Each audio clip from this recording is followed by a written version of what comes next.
Is there a verse about stoning in the Qur'an? Regarding the crime of adultery in the Qur'an, there is the second verse of Surah An-Nur and the 15th and 16th verses of Surah An-Nisa.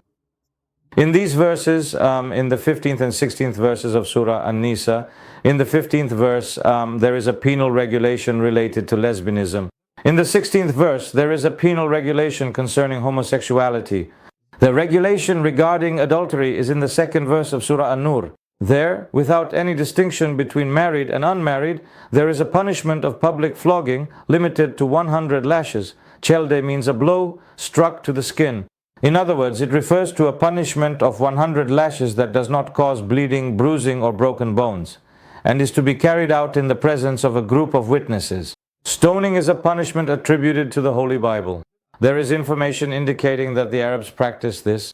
In fact, there are reports claiming that the Prophet himself implemented it, but since these reports contradict the Qur'an, I do not believe that our Prophet would have carried it out.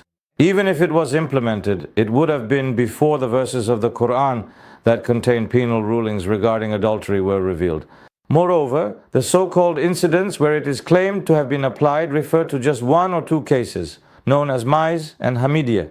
There are also many aspects of those incidents that require clarification. Even though stoning to death or riqam is mentioned in books within Islamic culture, it must be regarded as a punishment that is contrary to the Qur'an. In fact, riqam means to drive away.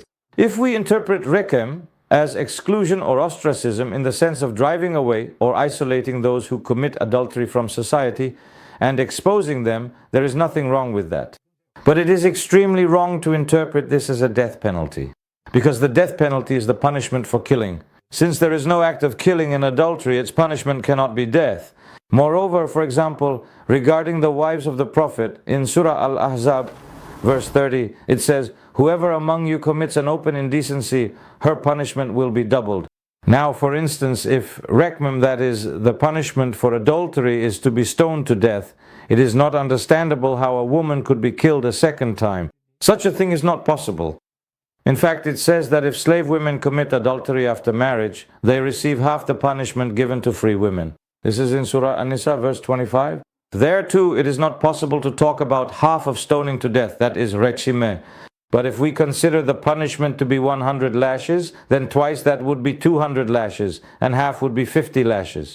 So, even if we were to accept stoning as a concept within this particular culture, I can quite easily say that explaining it as merely killing by stoning is clearly and unequivocally contrary to the balance of crime and punishment as outlined in the Qur'an.